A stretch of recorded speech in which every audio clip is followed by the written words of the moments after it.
Muy buenas tardes, bienvenidas y bienvenidos.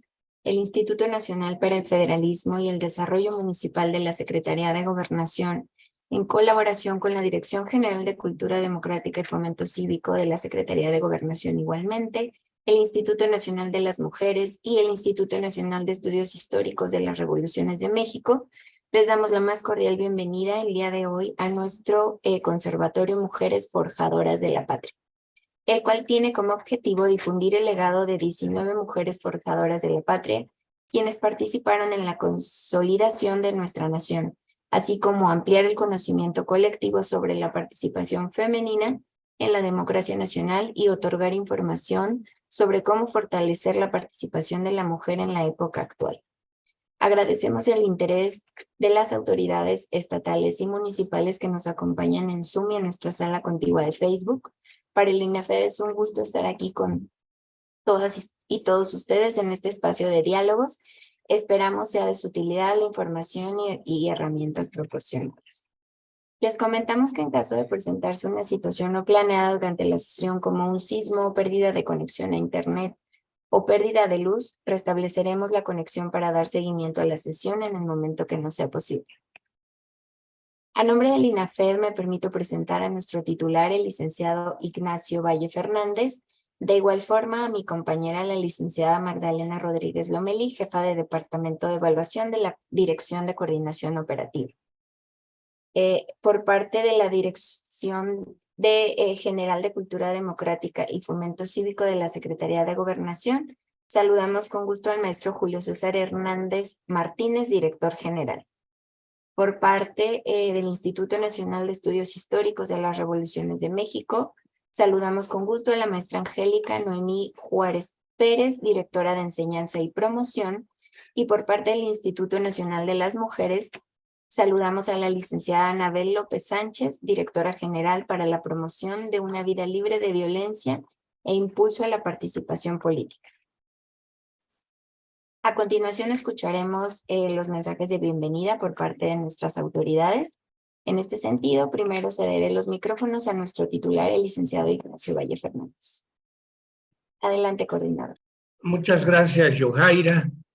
Bueno, este es un diálogo que se mantiene, por supuesto, con autoridades municipales de muchos ayuntamientos del país, pero también me interesa subrayarlo, un diálogo entre dos instancias pertenecientes ambas a la Secretaría de Gobernación, porque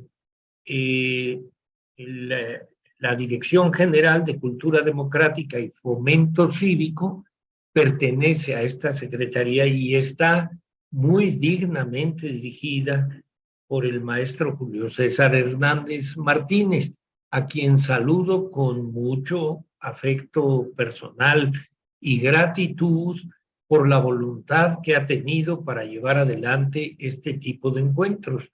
Y además de ser un diálogo interno entre dos, o una cooperación interna entre dos instancias de la Secretaría de Gobernación, pues también participa el Instituto Nacional de las Mujeres y el Instituto Nacional de Estudios Históricos de las Revoluciones de México. El tema a nadie le puede escapar la importancia que tiene. Se denomina legado de 19 mujeres forjadoras de la patria. Y el objetivo es difundir la actividad, el papel que estas 19 mujeres desempeñaron históricamente en favor de varias luchas. Una específicamente de las mujeres, es decir, promover su participación en la vida pública de México más recientemente y más al principio de nuestra historia independiente, favorecer justamente eso, la independencia de nuestro país. ¿Quién no ha oído hablar, por favor, en México de doña Josefa Ortiz de Domínguez, de Leona Vicario? ¿Quién que se haya asomado a la cultura no sabe quién fue Sor Juana, como se le dice popularmente, y sin el sor de tono religioso, Juana Inés de Asbaje? La mayor gloria literaria que tuvo México en los siglos anteriores. No hubo en su época, aunque había personas muy estudiosas, no hubo un hombre que alcanzara las alturas literarias de Juana de Asbaje. Ninguno. Y además estudiaba otras disciplinas. No era ajena para ella ajeno el tema de las matemáticas, conocía de música, caramba. Entonces, asomarse a esto fortalece la convicción de las mujeres de hoy para seguir conquistando espacios que construyen a la patria. Y además, varias de ellas, como ocurre en el caso de Angélica Noemí Juárez Pérez, que es una de las expositoras, pues también se ocupan de otro espacio de vulnerabilidad que es el de la población indígena. Entonces, tanto en lo que hace a la historia novohispana de México, la independencia, la etapa decimonónica, la reforma, la revolución en el siglo XX, los movimientos sufragistas que en México llegaron, hay que decirlo, muy tarde. El primer voto se concede, para decirlo con algo que es muy fácil para todo el mundo recordar, en la época de Ruiz Cortines, en 1953. Hay algunos otros países como Nueva Zelanda que establecieron voto femenino para algunos espacios desde fines del siglo XIX o principios del siglo XX, pero en todo caso significan avances y cada uno de ellos significó una lucha muy fuerte. Si nos ponemos a revisar, 19 mujeres son pocas, hay muchas más que han hecho aportaciones sumamente considerables. Pero, pues, uno tiene que seleccionar dónde pone la atención porque no hay tiempo, es decir, tenemos que aprovechar el tiempo y por eso mismo seré más breve diciendo solo dos cosas que, y lo digo con toda humildad, con todo respeto, a mí me gustaría también que la lista se incrementara, al menos con el nombre de Rosario Castellanos, una gran escritora, promotora de la cultura y diplomática.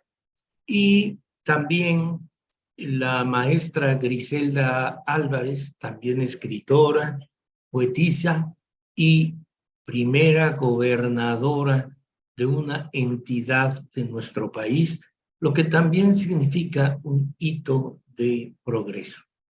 Y al final, antes de despedirme, volver a agradecer a nuestra directora Alma Marina Galicia, que es directora en INAFED, que pese a estar gozando de sus vacaciones, se dé el tiempo para ingresar a este diálogo nuestro, al que le deseo el mayor de los éxitos.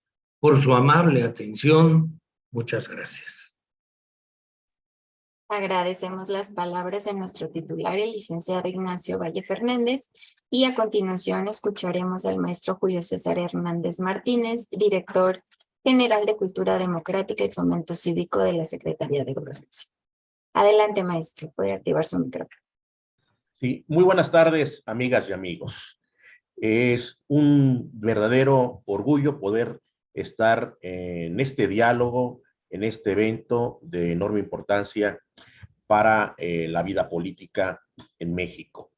Estamos aportando nuestro grano de arena y generando acciones importantes a favor de las mujeres. Saludo a mi amigo el doctor Ignacio Valle, coordinador del Instituto Nacional para el Federalismo y el Desarrollo Municipal, un hombre con amplia trayectoria política en la Administración Pública Federal, que ha sido embajador, en fin, todos lo conocemos, y el gran equipo de trabajo de mujeres, de hombres en el Instituto Nacional del Federalismo, que están comprometidos con la vinculación de acciones de la Administración Pública Federal,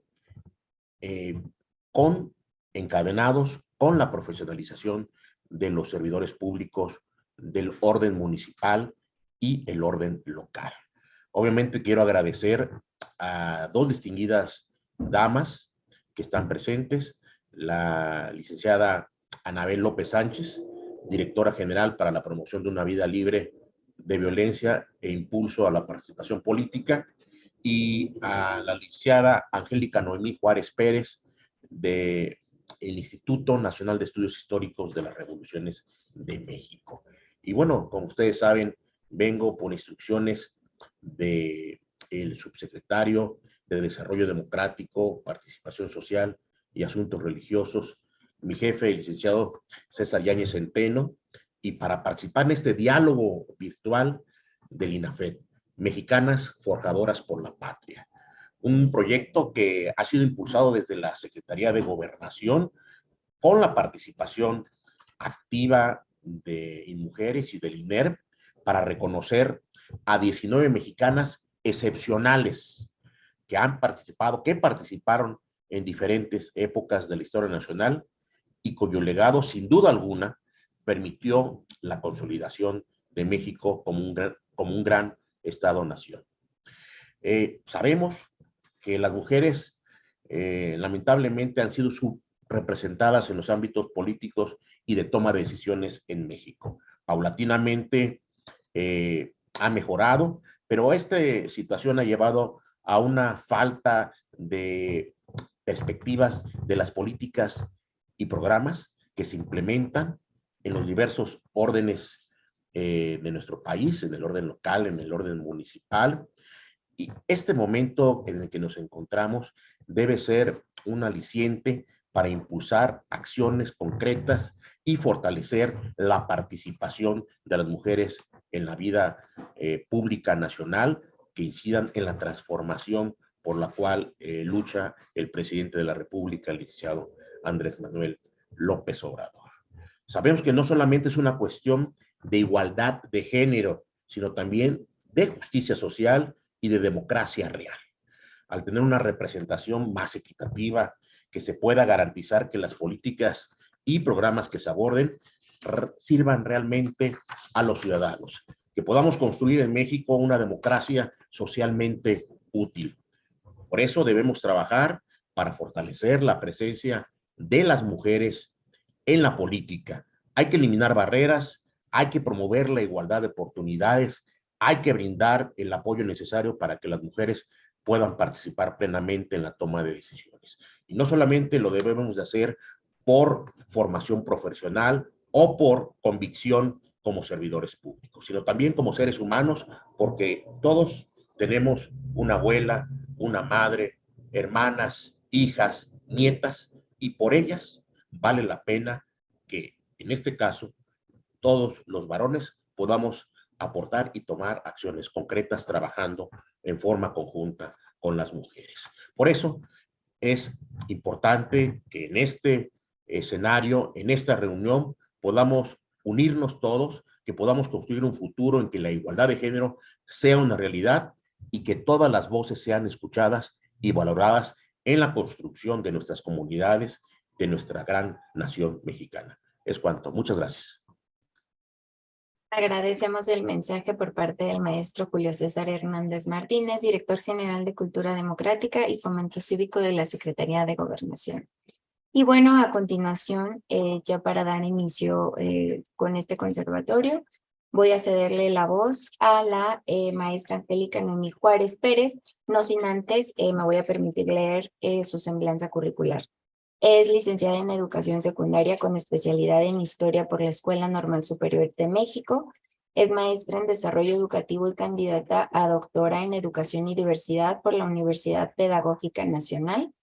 Actualmente es investigadora y directora del área Enseñanza y Promoción de la Historia en el Instituto Nacional de Estudios Históricos de las Revoluciones de México.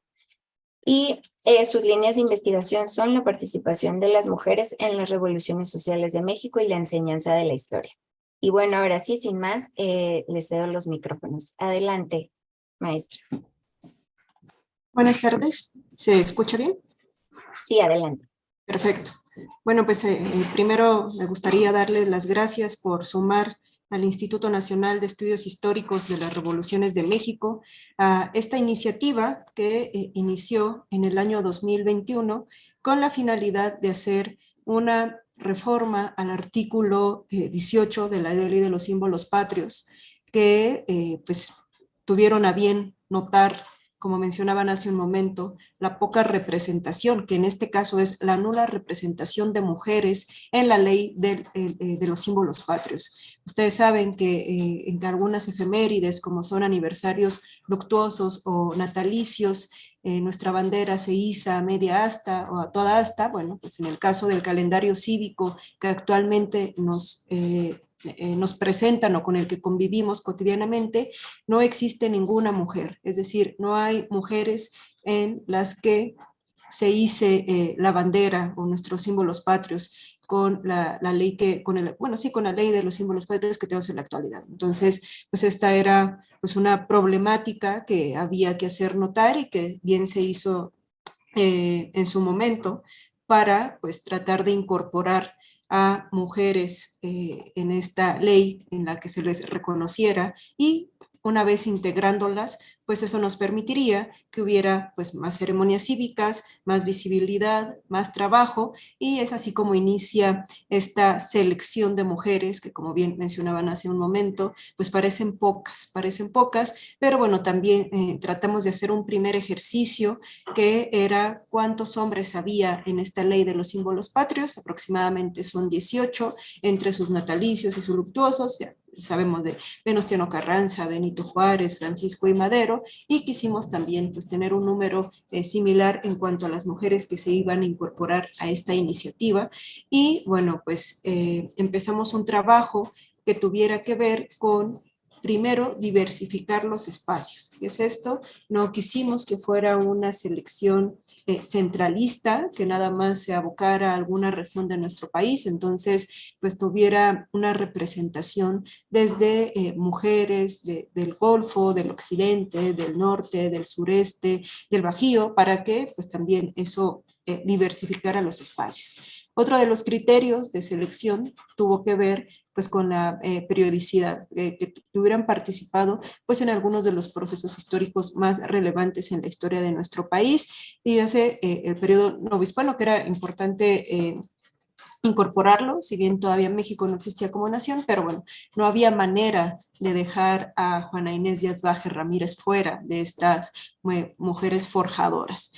Ya de ahí pasamos al periodo de independencia, después de reforma, abarcando también el siglo XIX, revolución, y finalmente pues todo el periodo sufragista, que este año es muy importante. Ahorita hacemos como algún comentario. Recordemos que hace 70 años se reconoce el derecho de las mujeres a votar y ser votadas. Una de las, habiéndolo a distancia, a 2 años de haber iniciado el proyecto de Mexicanas Forjadoras de la Patria, pues efectivamente faltan mujeres que abarquen el segundo periodo, la segunda mitad del siglo XX. Rosario Castellanos, como mencionaban hace un momento, sin duda debe ser pues una de las consideradas. Adelina Cendejas también, más mujeres que tienen un trabajo incorporado hacia el arte o los deportes, y no solamente en cuestiones políticas, como en esta primera selección. También esta primera selección responde a las mujeres que ustedes saben de la iniciativa iniciativa que se hizo aquí en el Paseo de la Reforma. Había más de 77 estatuas en el Paseo de la Reforma, todas ellas de varones, y bueno, a partir de esta administración, pues ahora se incorpora también el Paseo de las Heroínas. Muchas de las que tenemos nosotros en esta iniciativa, pues también van a coincidir. ¿Quiénes van a ser estas 19 mujeres? Como les comentaba yo, el criterio de selección tuvo mucho que ver con las regiones, con la periodicidad, pero también tratamos de diversificar las acciones que ellas habían participado. Entonces, pues van a encontrar mujeres que se destacaron en el periodismo, en la propaganda, pero también pues en la toma de armamentos, en la participación ya de una manera pues directamente en el campo de batalla. Y así es como llegamos primero con Juana Inés de Asbaje, que les decía no es propiamente todavía como México como nación, pero pues sin duda es pues la gran literata, además pues una búsqueda férrea por el reconocimiento a bueno, no podríamos decirlo derecho todavía, pero sí pues a la educación de las mujeres, a la emancipación de las mujeres a través de la educación, la necesidad de que las mujeres estuvieran educando, además de todo el trabajo literario y la importante obra que nos deja, era sin duda pues fundamental que Juana Inés de Asbaje Ramírez pues se encontrara dentro pues de esta selección. Del periodo de independencia contamos con 3 mujeres, Gertrudis Bocanegra Mendoza, que hace todo un proceso de espionaje, de participación como correo en el occidente de nuestro país, particularmente en Michoacán. Es capturada, fusilada en Pátzcuaro, ahorita conocida como la heroína de Pátzcuaro, y pues ella va a sufrir algo que también va a ser muy importante y que me gustaría comentar. Las otras mujeres de la independencia son Josefa Ortiz y Leona Vicario. Josefa Ortiz, pues como también mencionaban hace un momento, pues la conocemos por aquellos taconazos con los que notifica el levantamiento, el inicio, la conspiración descubierta, pero es una mujer que se nos pierde después de la mirada, ¿no?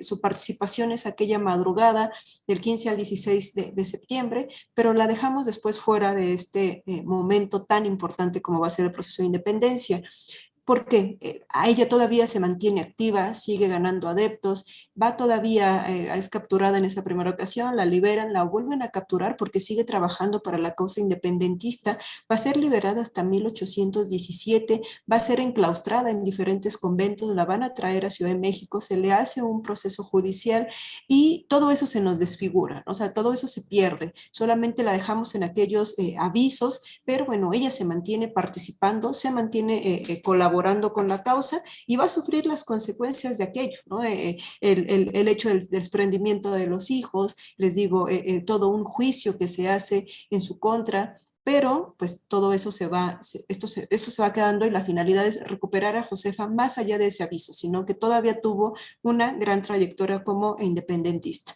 Leona Vicario, yo creo que también es una de las más conocidas. Y esto es muy importante. Si se dan cuenta, las dos son mujeres criollas, las dos son mujeres que pertenecían a la élite novohispana, sobre todo Leona Vicario, era hija única, una heredera pues del gran negocio minero del padre, sobrina de quienes habían sido un rector de la universidad. Es decir, estamos hablando de mujeres que pues sí tenían efectivamente pues una condición social que les permitió que además de estar en la participación, su historia se conociera posteriormente.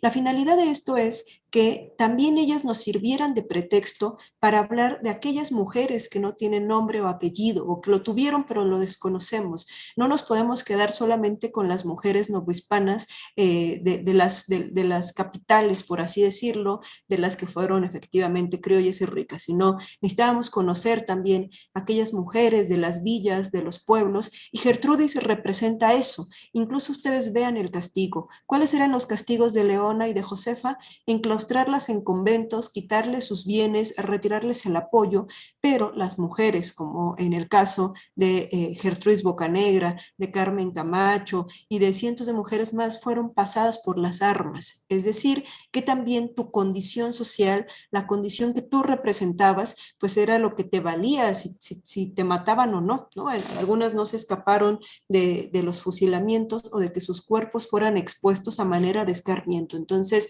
es muy importante que también tengamos visible que cuando hablemos de mujeres, hablemos de estas mujeres en todo su contexto, en toda su condición social y económica que estaban viviendo en ese momento, porque ni siquiera los castigos van a ser los mismos para las mujeres ricas que las mujeres de las villas y los pueblos. Otra cosa que también quisimos destacar es que estamos acostumbrados a estudiar a estas mujeres en función de su con quién y no de su por qué. ¿A qué va esto? Cuando hablamos de Josefa Ortiz, inmediatamente la ligamos a la esposa del corregidor. Josefa Ortiz, la corregidora, ¿no? Josefa Ortiz de Domínguez. Entonces siempre priorizamos ese de Domínguez, Miguel de Domínguez. O con la propia Leona Vicario, que es, ¿quién es Leona Vicario? Pues la prometida de Andrés Quintana Roo, la esposa de Andrés Quintana Roo. Siempre vinculamos estas participaciones a los personajes con los que estuvieron vinculadas. Que eso no es, o sea, eso no debería ser un conflicto porque es un hecho, ¿no? Es innegable que eran un matrimonio, pero no podemos solamente centrar y limitar la participación de estas mujeres en función de esos con quién, sino de sus porqués. Ellas tenían sus propias motivaciones, tenían su propio trabajo, y Leona Vicario lo destaca muy bien en ese momento, porque Lucas Alamán, un ministro en ese momento, dice que él nos explica por qué tanta conmemoración o tanta respeto hacia Leona Vicario, si lo único que hizo fue actuar por amor, ¿no? Por heroísmo romancesco, dice Lucas Alamán. Entonces imagínense ustedes a Leona Vicario, que después de todo lo que hizo, la confiscación de bienes, de estar en los campamentos insurgentes, de estar huyendo, que lo único que te digan es que lo que hiciste fue seguir al marido, pues era una tremenda ofensa, ¿no? Entonces, ¿qué hace Leona Vicario? Escribe una carta vindicativa donde le dice a Lucas Alamán: confiese usted, señor Alamán, que no solo el amor es el móvil de las acciones de las mujeres, que ellas son capaces de todos los entusiasmos. ¿Qué está haciendo Leona Vicario? Está poniendo en la opinión pública que las mujeres también actúan con conciencia política, que también actúan por decisiones propias y no solamente por estas relaciones familiares que, si bien sí existían como madres, esposas, hermanas, hijos, sus hijos, pero pues que también tenían esta capacidad de actuar por sí mismas. Ellas son las mujeres que destacamos del periodo de independencia. Posteriormente, ya en el proceso de reforma, yo creo que una de las más desconocidas es Ignacia Rich, que es una mujer soldado que se va a incorporar al Ejército de Oriente, va a ser capturada en distintos momentos, batalla o lucha contra la intervención francesa, va a ser capturada por los franceses, las mandan a la isla de Martinica. Bueno, es todo un personaje. ¿Y en qué va a acabar su vida? En que ella misma se va a poner una escopeta en el pecho y se va a quitar la vida. ¿Por qué? Porque están en un campamento, le están haciendo demasiada burla de cómo como mujer va a estar involucrada en estos ejércitos, en esta participación, cómo se va a vincular directamente al campo de la batalla, y pues ella termina quitándose la vida pues imagínense nada más ustedes el menosprecio, la burla, la señalización, el estigma que tenía, pues por haber tomado las armas a favor de pues, la soberanía mexicana. Yo creo que es uno de los casos más desconocidos y que podríamos también recuperar. Es Ignacia Rich, sobre todo en la zona del occidente, Guadalajara, que era de donde era originaria. Margarita Maza también es una mujer que destacamos del periodo de Reforma y que también ha sufrido como la vinculación directa a la esposa de Benito Juárez, nada más, ¿no? Cuando ella pues, representaba todo un poder político, todavía un proyecto político, y bueno, pues siempre muy vinculada nada más como a la esposa de Juárez. De ese mismo siglo, de Oaxaca, destacamos la figura de Juana Catarina Romero, y bueno, de ella destacamos esta parte del ser empresaria, de la innovación tecnológica, de todo lo que tuviera que ver con los negocios, con los textiles, con todas las negociaciones, de cómo fue una mujer que transforma Tehuantepec, cómo su trabajo modifica ese entorno y todo lo que empieza a generar a partir de ahí. Yo creo que también, para no solamente, como les decía, dejar en la parte de participación política, sino también como hubo mujeres en el ambiente, en el ámbito económico muy importante para los distintos momentos de nuestro país. Y ya también para finalizar ese siglo XIX, pues destacan mujeres como Rita Cetina y Laureana Wright. Rita Cetina es una mujer de Yucatán, de Mérida, una maestra sumamente importante, cuna del feminismo en nuestro país, es vinculada a la primera revista de mujeres escrita por mujeres, La Siempre Viva, que también tituló así o llamó así a la escuela que ella crea, y donde se van a formar una gran y una importante cantidad de mujeres feministas en nuestro país, país como Elvia Carrillo Puerto, donde pues no va a ser pues una novedad que haya sido en esta propia Mérida, donde se den los primeros congresos feministas en nuestro país y la primera entidad en reconocer el voto de las mujeres, 1922, con la primera regidora Rosa Torre y las primeras 3 diputadas que justo en este año se están cumpliendo 100 años. Toda esa cuna, todo eso está muy vinculado a la maestra Rita Cetina. Laureana, igual, una mujer de Tasco, sobre todo aquí ya radicada en México, que pues desde el trabajo del periodismo, desde la escritura, desde la fundación de estos semanarios como Violetas de la Náhuac, pues vinculadas mucho a la emancipación de la mujer a través de la educación.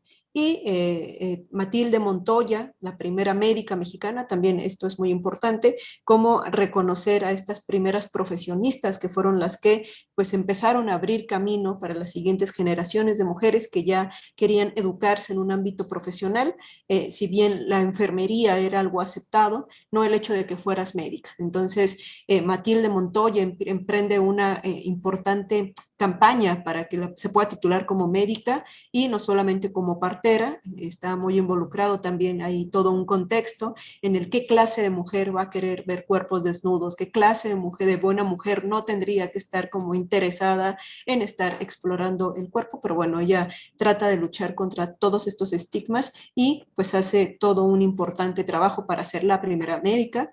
Y también tenemos ya ahora sí ese tránsito hacia las mujeres que se van a involucrar en el proceso revolucionario, como van a ser Dolores Jiménez y Muro, Sara Pérez Romero, Carmen Cerdán y Juana Belén Gutiérrez. Esto es muy importante. Nosotros pensamos la Revolución Mexicana a partir de aquel llamado de Madero el 20 de noviembre de 1910, cuando estas mujeres incluso ya habían pisado la cárcel por haber redactado escritos o tener sus periódicos en contra de Porfirio Díaz y de los maltratos a los trabajadores. Así es que estamos hablando de mujeres que no se incorporan a ese llamado 1910, ya tenían una trayectoria como periodistas de oposición, ya habían estado perseguidas por el régimen porfirista, ya habían formado sus propios clubes y su trabajo, ¿no? Entonces, Juana Belén también en un inicio muy vinculada al trabajo con los hermanos Flores Magón y bueno, también ahí ya lleva un proceso de ruptura, pero pues aún así se mantiene ya muy afiliada al maderismo, después al zapatismo. Dolores Jiménez y Muro, cuando está el proceso revolucionario, aproximadamente ya tiene 60 años, es decir que pues toda su trayectoria anteriormente, pues ya la había, les digo yo, pues desempeñado en contra pues de los abusos a mineros, a obreros, a mujeres durante el proceso del Porfiriato. Entonces, veámoslas ellas desde el inicio de esta década de 1910, ya contribuyendo a la causa. Sara Pérez, yo creo que también padece de lo que habíamos comentado ya, el ser la esposa de Madero. De hecho, había ahí un mote muy despectivo para ella, ¿no? El de el zarape, ¿no? Por Sara Pérez, el zarape de Madero, porque prácticamente era pues como la acompañante, la que estaba ahí, pues nada más como el pegoste, ¿no?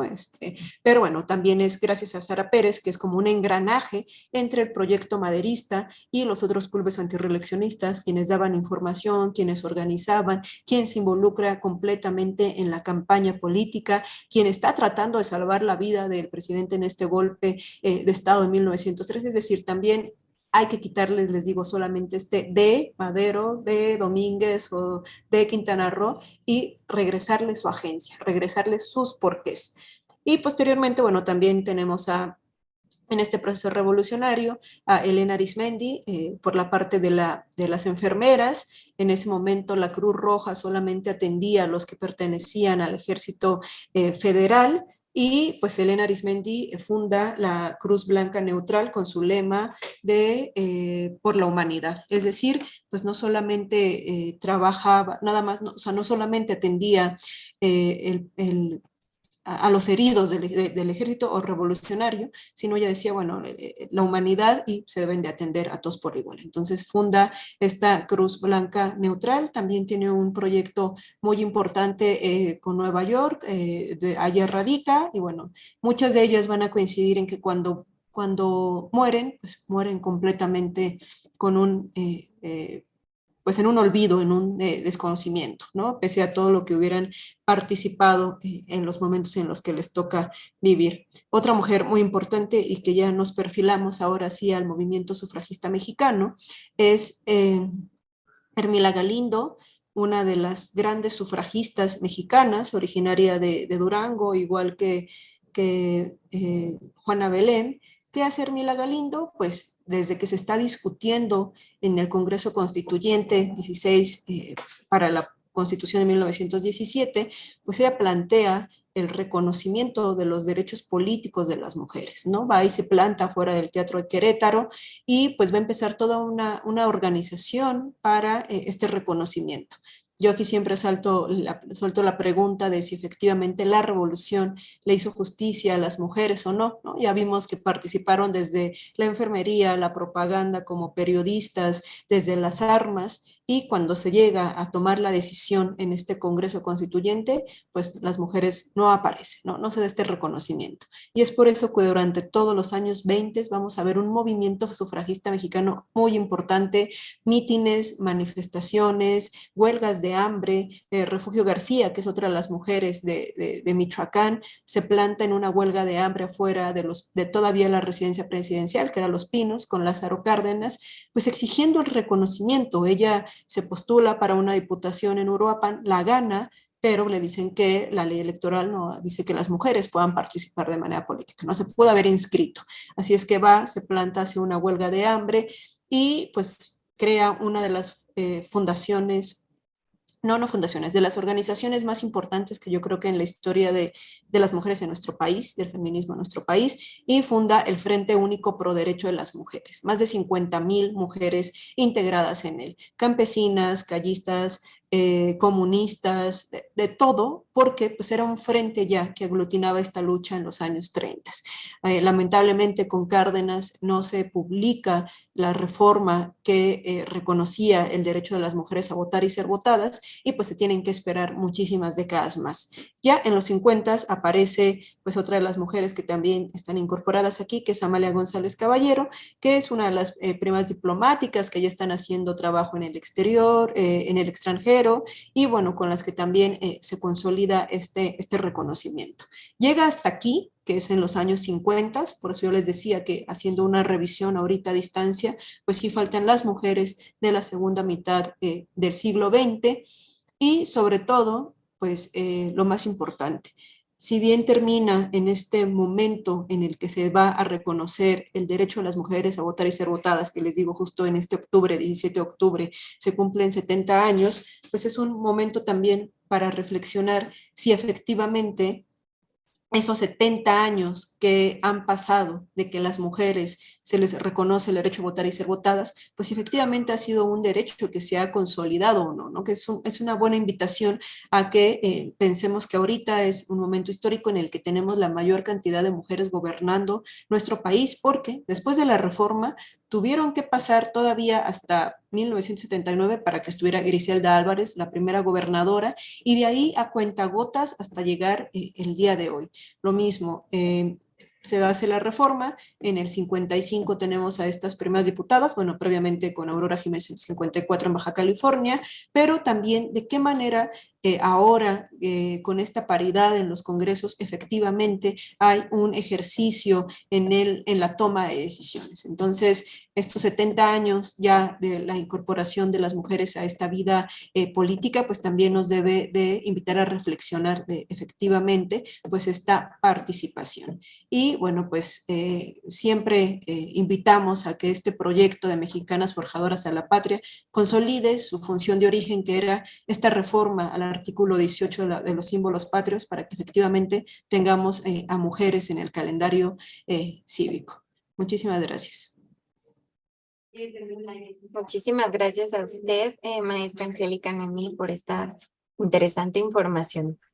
Y bueno, a continuación voy a presentar a la licenciada Anabel López Sánchez, directora general para la promoción de una vida libre de violencia e impulso a la participación política del Instituto Nacional de las Mujeres, y de quien igualmente me voy a permitir leer su semblanza curricular. Es feminista, activista de diversos movimientos y defensora de los derechos humanos y derechos políticos de las mujeres y de los pueblos y comunidades indígenas. Ha colaborado en diversos mecanismos para el adelanto de las mujeres y en instituciones que trabajan por pueblos y comunidades indígenas. Actualmente, como ya lo mencioné, se desempeña como directora general para la promoción de una vida libre de violencia e impulso de la participación política del Instituto Nacional de las Mujeres.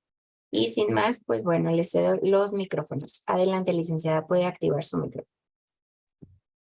Muchas gracias, muy buenas tardes a todas y a todos que nos acompañan.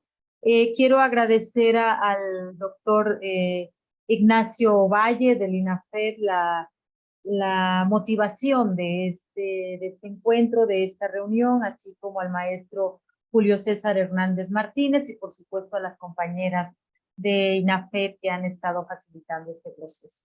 Me da muchísimo gusto coincidir con mi querida Noemí, le decía yo que ya somos aliadas de en varias batallas en este momento que se conmemora el 70 aniversario del derecho al voto de las mujeres. Hace 70 años las mujeres adquirimos en este país el derecho a votar. Y bueno, pues a quienes se dan el tiempo para estar aquí, veo pues la verdad muchas mujeres y quisiera yo saber quiénes nos escuchan. ¿Son regidoras, que son de instancias o cómo está para saber cómo enfoco mi participación? Si me pudieras ayudar, Jaira. Sí, claro que sí. Pues por acá se supone que son enlaces estatales y municipales. Por acá se estuvieron presentando, eh, pero híjole, son de muchísimas partes. Difusor cultural de Chapultepec del Estado de México. Por acá veo a docentes. Ok. Sí. O sea, es abierta. Está abierta. La Ok. verdad es que tenemos de todo. Ok, muchísimas gracias. Pues bueno, yo quiero compartir con ustedes algunas reflexiones en torno a las acciones que consideramos harían falta para fortalecer la participación de las mujeres en la vida política y social del México actual. La siguiente, por favor. Liliana. Ahí está.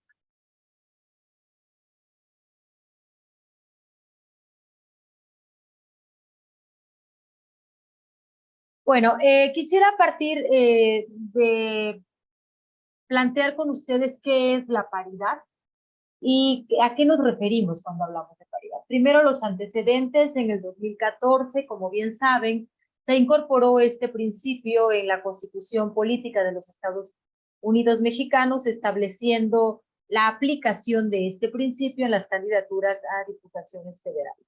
En el 2019 se reformó la legislación para ampliar los alcances del principio de paridad, garantizando que las mujeres ocupen cargos al menos en la mitad de las titularidades de las secretarías del Poder Ejecutivo Federal, sus equivalentes en estados y municipios, en los organismos constitucionales autónomos. Un momento, por favor.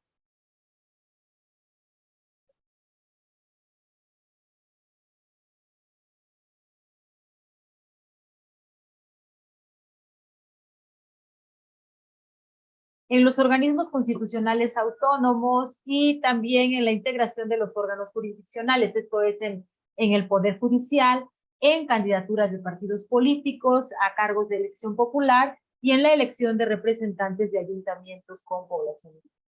A mí me encanta este enlace que estamos haciendo en este evento de esta presentación de las sufragistas que nos ha hecho Noemí, al momento histórico en el que nos encontramos, en que las mujeres tenemos la posibilidad de participar según las legislaciones en igualdad de condiciones que los, al menos en materia legislativa en este país tenemos un avance que nos coloca entre los primeros lugares a nivel mundial.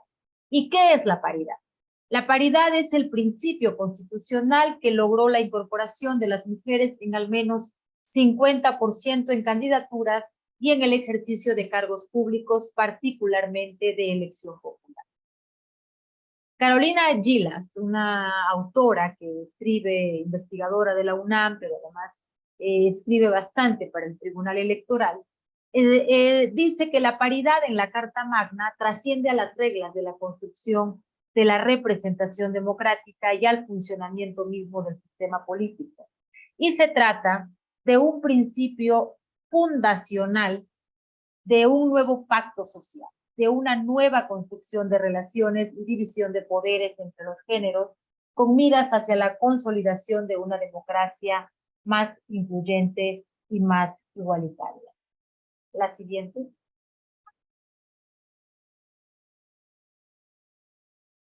Quiero referirme aquí a la reflexión que hace Paula Narváez Ojeda. Ella es experta en gobernanza y participación política de las mujeres, chilena, respecto a la noción de la democracia paritaria que trasciende la concepción de la paridad como forma de corregir la subrepresentación política de las mujeres. Y desde esta perspectiva quisiera invitarles a que reflexionaran. La paridad no se trata solamente de alcanzar numéricamente la misma proporción de hombres y mujeres. Finalmente, la paridad no es el fin de la lucha y la exigencia de las mujeres.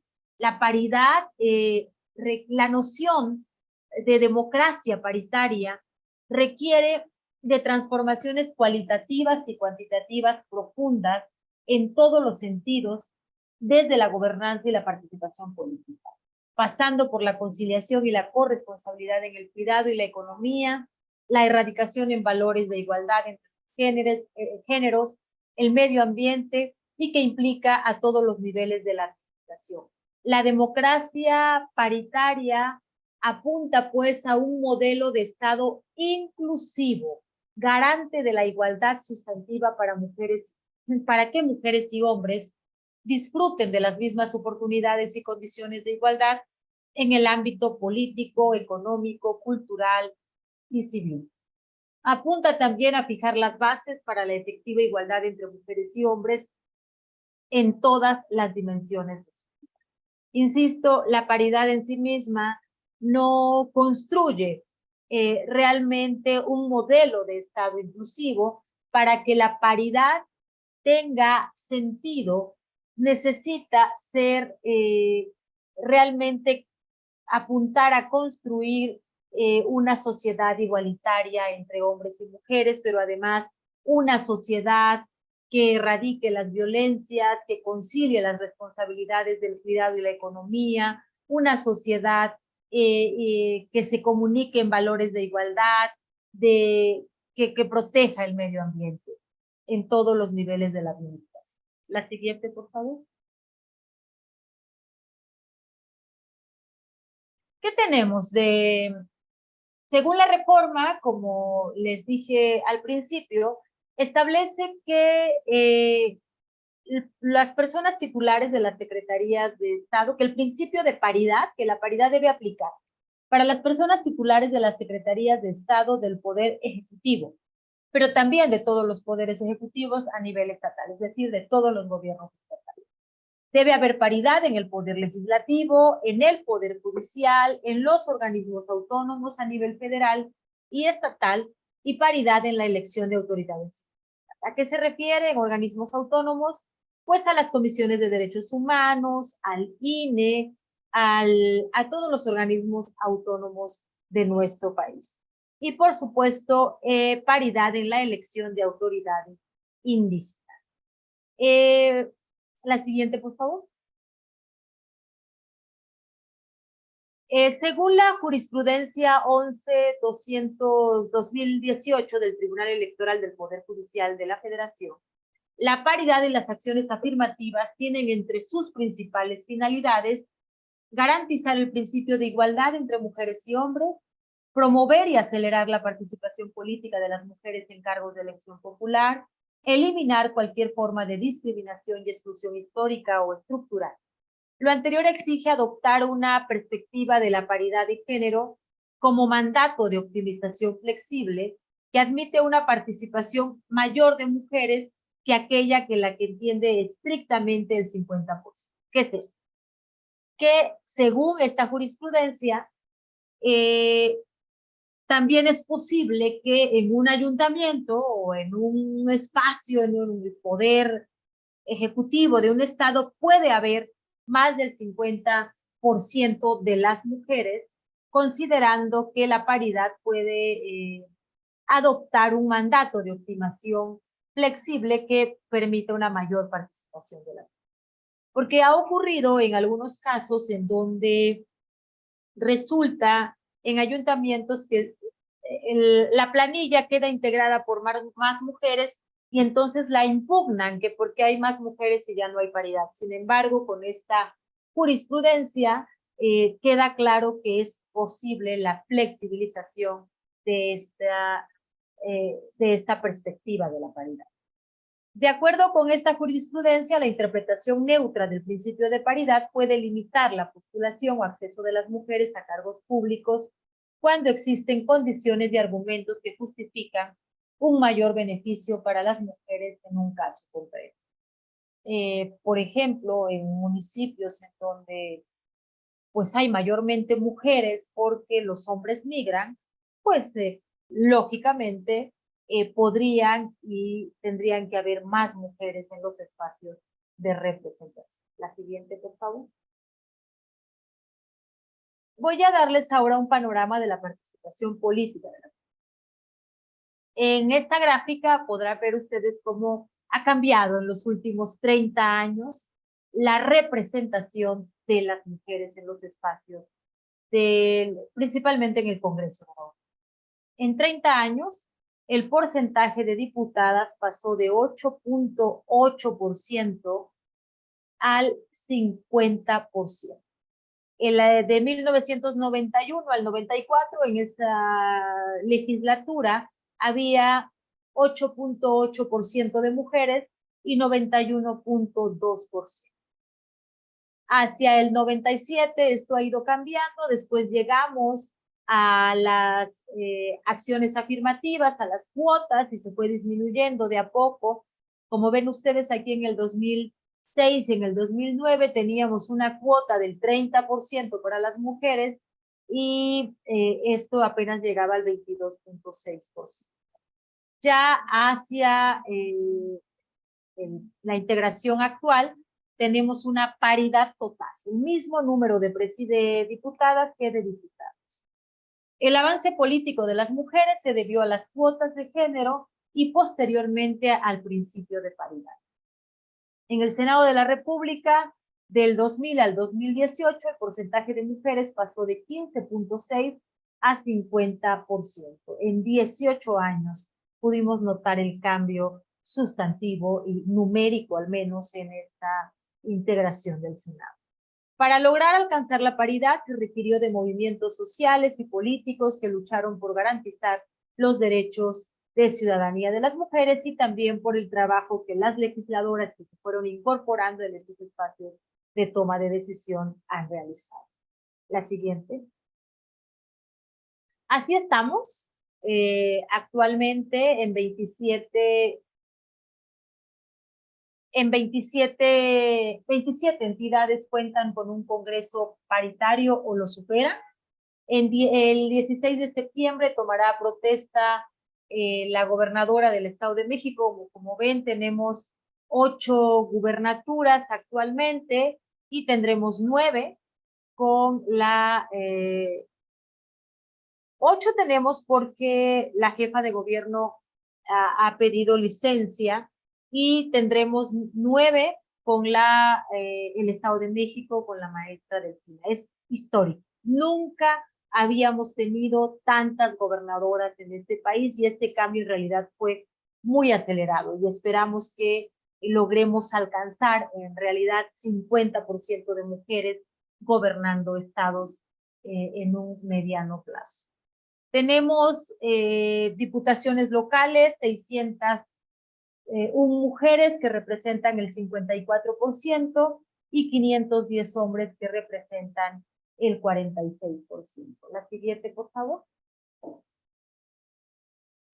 Municipios. 7 entidades cuentan con menos del 20% de presidentas municipales. Veremos que a nivel nacional, 26.11% de los municipios se encuentran encabezados por mujeres. Esto es 500, no puedo ver el total, pero bueno, ahí debe estar.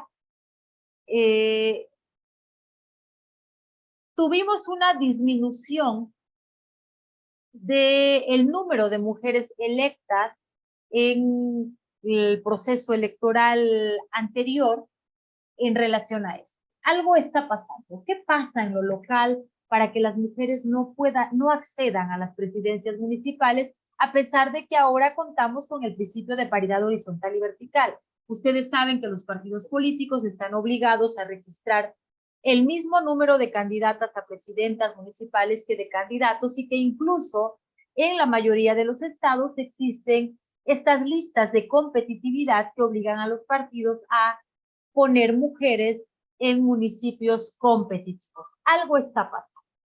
¿Qué es lo que pasa a nivel municipal?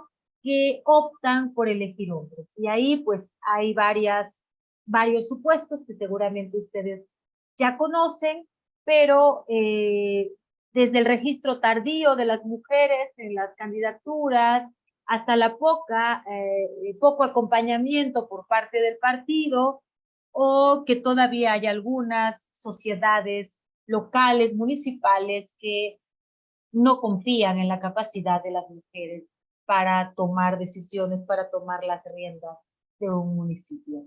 Vemos estados en donde la disminución de mujeres en realidad fue muy importante. En el caso de Chiapas, actualmente solo hay 17 presidentas municipales, y en ese estado particularmente las mujeres se enfrentan a una situación que es la de la usurpación del cargo. Dado que muchos municipios en Chiapas se rigen bajo el sistema normativo indígena que no está reconocido en su estado y tienen que regularse por la vía partidaria, en la práctica las mujeres solo son usadas para cumplir con el principio de paridad, y quien desempeña el cargo es el marido o algún hombre cercano a las mujeres, generalmente el marido. Esta usurpación del cargo también ocurre en otros lugares sin que sea tan visible y tan notorio como en Chiapas, que lo han hecho ver mucho las organizaciones civiles y las instituciones electorales. Pero bueno, tenemos entonces ejemplos como Chihuahua, en donde solo tenemos el 17.9% de mujeres gobernando municipios, 12 mujeres. En Morelos, que tenemos el 15.5%, solo 5 mujeres y 28 hombres. En Nuevo León, solo 9 mujeres y 42 hombres. En Tlaxcala, solo 9 mujeres y 51 hombres. La siguiente, por favor.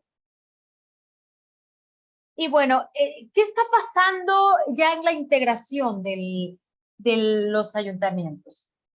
Es interesante que en el principio de paridad pues está establecido, ya saben, está establecida la paridad vertical y la paridad horizontal. Es decir, si la lista de la planilla está encabezada por un hombre, quien va en el segundo lugar es una mujer. Y casi todas las legislaciones estatales establecen que el segundo lugar es para la sindicatura. Esto quiere decir que tendría que haber entonces un porcentaje considerable de mujeres desempeñando el cargo de síndica. Y actualmente se cuenta con 1.536 síndicas y 1.109 síndicos. A mí simplemente no me salen las cuentas. no entiendo por qué hay un número menor de síndicas del que debería haber y por qué hay un número infinitamente superior de síndicos del que debería haber. Algo está pasando en relación a la integración de los cabildos. Sé que en algunos lugares hay 2 sindicaturas por el número de población, pero en realidad, ahorita que revisemos las cifras, veremos que es muy alta. La siguiente, por favor. Aquí está. Tenemos que, si hay 530 mujeres presidentas, ¿cuántos síndicos tendrían que haber? Creo que no pueden contestar, ¿verdad? Sí, es que No, licenciada, pero lo pueden hacer en el chat. ok. Por ahí me pueden decir si hay 530 mujeres, pues necesariamente tendría que haber 530 hombres síndicos. Y resulta que hay 1109. Es decir, hay pues 500 más. ¿Por qué pusieron 500 síndicos más? ¿Qué está pasando en los cabildos que además de la síndica le pusieron a otro síndico? ¿Qué pasa ahí? También se considera que las mujeres no pueden ser representantes legales de los ayuntamientos. También se considera que la sindicatura es un espacio de toma de decisiones que las mujeres no lo pueden desempeñar solas. ¿Qué es lo que está pasando a nivel de la operatividad, ya del funcionamiento de los cabildos, que lleva a los ayuntamientos a tomar estas decisiones y a los gobiernos estatales a validar estas decisiones? Y en relación a las sindicaturas de mujeres, si tenemos 1,500 hombres, si tenemos 76.89% de municipios gobernados por hombres, ¿por qué no tenemos 76.89% de municipios con mujeres síndicas? Es la misma reflexión, solo que a la inversa. Mientras que hay 76.89 municipios gobernados por hombres, con un hombre a la cabeza, solo hay 58% de mujeres síndicas en municipios.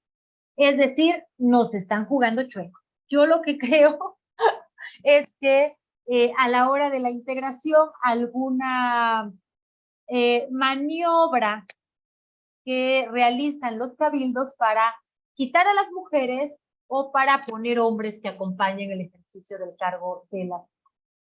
¿Y qué es lo que pasa? Pues, ¿por qué la paridad a nivel municipal todavía enfrenta estos retos?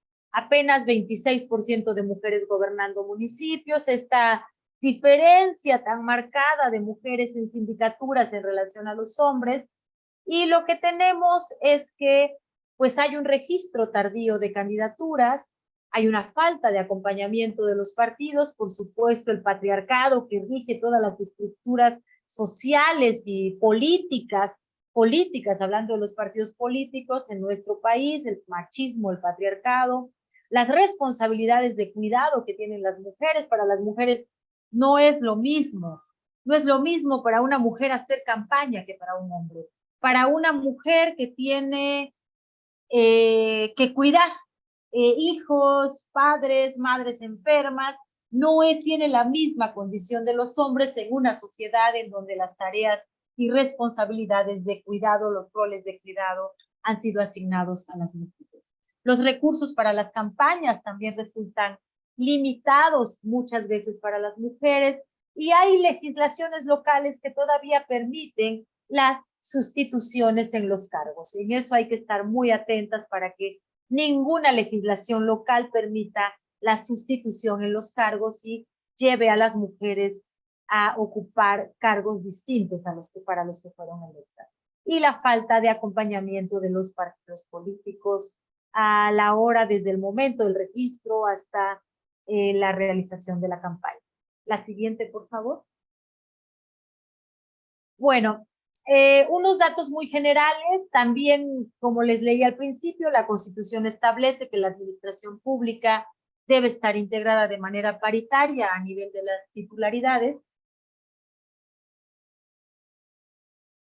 De acuerdo al Censo Nacional de Gobierno Federal del 2021 del INEGI, 305 titulares se encontraron al frente de las instituciones de la Administración Pública Federal, de un total del total, 20% fueron mujeres. Es decir, de las 305, solo 20% son mujeres. Esto marca una brecha muy grande, en realidad muy grande, de mujeres al frente de instituciones de la administración pública. Al cierre del 2020, a nivel nacional, se reportaron 1.583.355 servidoras y servidores públicos adscritos a las instituciones de la Administración Pública Federal, y aquí sí más o menos alcanzamos paridad, pero este es de la totalidad, no son los espacios de toma de mando. Y bueno, a nivel federal, el presidente, como ustedes saben, es el primer presidente de México que ha tenido y que tiene un gabinete paritario donde hay 10 mujeres y 10 hombres. Tenemos todavía un reto enorme al interior de la administración pública para poder reducir esas brechas de desigualdad en las instituciones. La siguiente. En relación al Poder Judicial, que es una de las instituciones del Estado mexicano, desde mi punto de vista, bastante más conservadora en la integración, tenemos avances importantes. Sin embargo, la brecha es enorme. Como verán, en el Tribunal Electoral del Poder Judicial de la Federación, 28% son mujeres.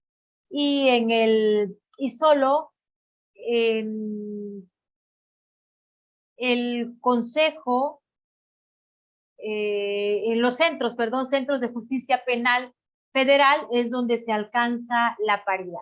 En todos los demás tenemos todavía enormes retos y la brecha es muy, muy alta. En los centros de justicia penal federal, apenas 16.4 son mujeres. En el Tribunal Electoral del Poder Judicial de la Federación, 28% son mujeres. En los tribunales laborales federales, 38.4% son mujeres. Es decir, tenemos que transitar de lo que dice la Constitución a una realidad que nos haga cambiar estos números, pero que también nos permita incidir en mejores condiciones de la vida de las personas. La siguiente, por favor. Bueno, quiero referirme a un ámbito que también es un ámbito de representación a nivel rural principalmente, y que tiene que ver con el derecho agrario. Como ustedes saben, en México hay 5.060.231 personas ejidatarias. Estas personas son las que tienen derechos sobre el 50% del territorio nacional. 52%, 50.1% del territorio nacional es propiedad social. Esto es ejidos y comunidades. Y las personas que tienen derechos sobre ese 50% del territorio son 5.060.000 o 5 millones y un poquito más, seguramente a estas alturas, que son ejidatarios y comuneros. Y de estas personas que tienen derechos, solo 27% son mujeres.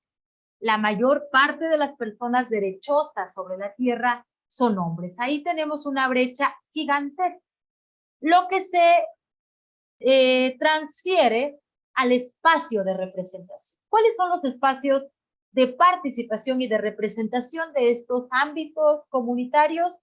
Pues el comisariado, los comisariados ejidales y comunales, y los consejos de vigilancia. Como ustedes saben, son espacios donde también se toman decisiones.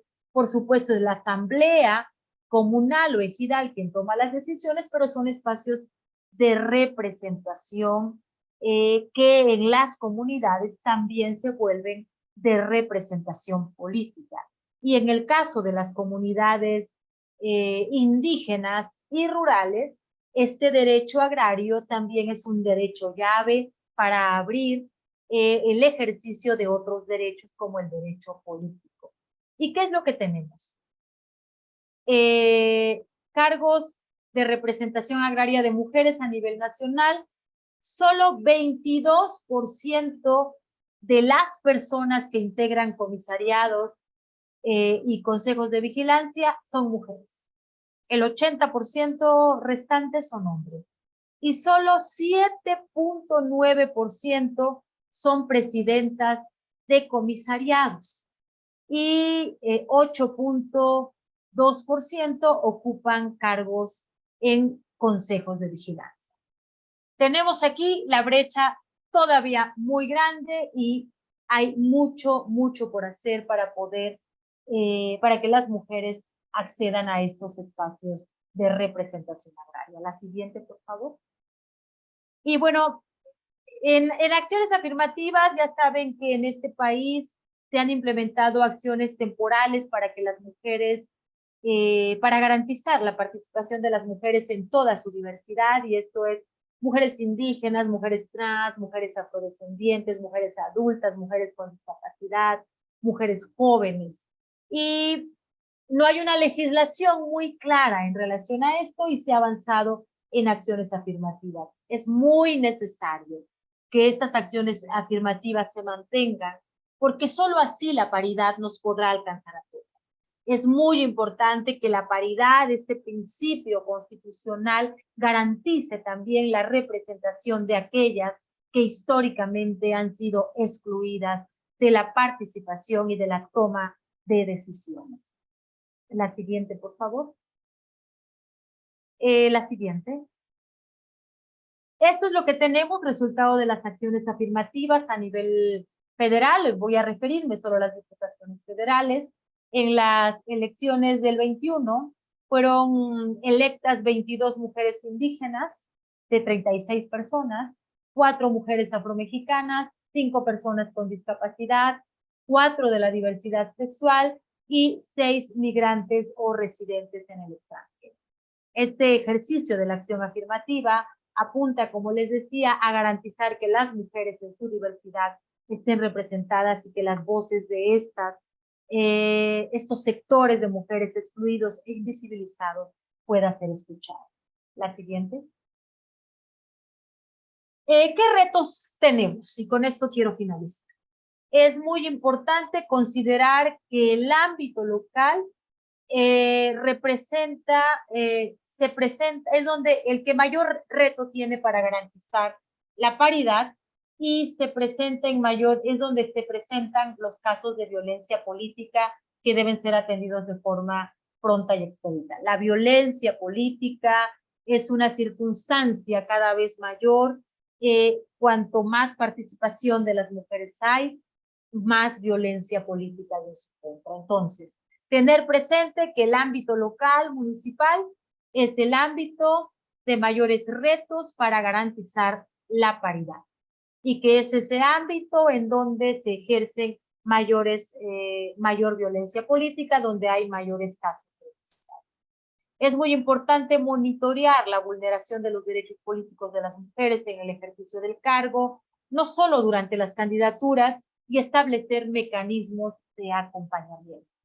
Hay que fortalecer una cultura de la denuncia por parte de las mujeres víctimas de violencia política, promover el respeto de los derechos políticos y electorales de las mujeres al interior de los partidos políticos, impulsar un cambio cultural que privilegie la igualdad sustantiva entre mujeres y hombres sin ningún tipo de violencia o discriminación, generar procesos electorales incluyentes, no sexistas, partiendo del lenguaje y desde la elaboración de todos los materiales informativos para que la ciudadanía tenga claro que las mujeres también podemos tomar decisiones, también podemos ser representantes.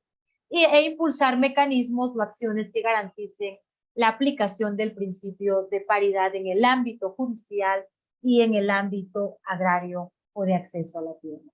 Finalmente, decirles que para poder garantizar la participación política de las mujeres requiere de una ciudadanía atenta, responsable, que acompañe a las mujeres en el ejercicio de sus cargos. Muchas gracias. Agradecemos mucho la presentación por parte de la licenciada Anabel López Sánchez, directora general para la promoción de una vida libre de violencia e impulso a la participación política del Instituto Nacional de las Mujeres. Y nuevamente agradecemos el interés de las autoridades municipales y estatales que nos acompañan el día de hoy. Y pues bueno, a continuación tenemos el espacio de preguntas, comentarios que quieran realizar y con mucho gusto les daremos lectura.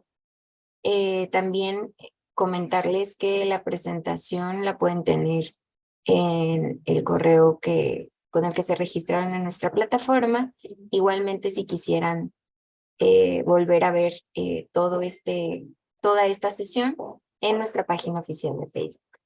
Y bueno, en lo que se animan a preguntar, a hacer comentarios, voy a darle los micrófonos a mi compañera, la licenciada Magdalena Rodríguez Lomelí. Adelante, Magdalena.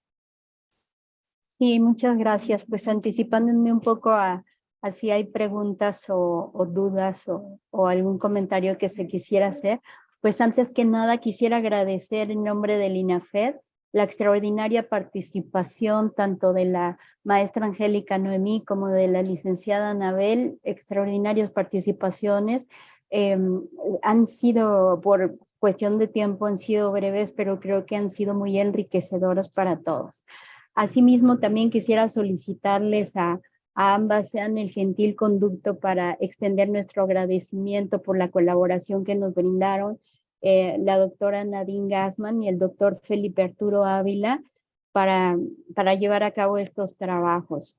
En esta sesión nos hemos dado cuenta que en el devenir histórico las mujeres no solo han sido un pilar fundamental como generadoras de vida o como para sostener hogares como se tenía antes reservado a esa vida privada, sino que también han participado activamente en la vida pública, no obstante la falta de condiciones, de reconocimiento, de obstáculos que se les presentaron y que muchas veces, como lo comentaba la maestra Angélica, ha sido asociado al poder de un hombre y la mujer atrás, incluso esos dichos que se comparten, ¿no? Que atrás de un gran hombre siempre hay una gran mujer, empezando por ahí, como hay ciertos rasgos tan pequeñitos que debemos de cambiar todos los días. Y pese a las condiciones adversas que han limitado a estas mujeres forjadoras de patria, han realizado una labor tenaz tanto para su género como para su país, nuestro país. Y hoy, como también lo vimos, existen personas que han demostrado también una gran capacidad para superar esos inconvenientes, personas que han seguido trabajando en esa lucha de igualdad y de, sin duda, poder equilibrar un poco más estas desigualdades que se han presentado en la historia. Entonces, considero que este diálogo va a poder aportar muchísimo a través de su difusión, va a poder contribuir a lograr esa reflexión, ese sentido de igualdad al que aspiramos todos y que sin duda nuestras ponentes pues conocen extraordinariamente bien. Nuevamente les agradezco y agradezco también a los asistentes el que se hayan interesado en este tema y por supuesto que invitarlos a que exista un compromiso de parte de todos los que participamos en este diálogo para contribuir en el día a día y con nuestro trabajo precisamente al logro de estas cuestiones en pro del legado que hemos recibido de las forjadoras de la patria y de los retos de los cuales se nos ha hablado. Muchísimas gracias a todos. Muchísimas gracias, Magda. Y pues bueno, no nos resta más que agradecerles nuevamente, igualmente la participación de todas y todos, a la Dirección General de Cultura Democrática y Fomento Cívico, al Instituto Nacional de las Mujeres y al Instituto Nacional de Estudios Históricos de las Revoluciones de México por su participación y colaboración con el INAFED. Y a nombre del INAFED y de nuestro titular, el licenciado Ignacio Valle Fernández, pues les deseamos que tengan una excelente tarde. Muchísimas gracias y hasta la próxima.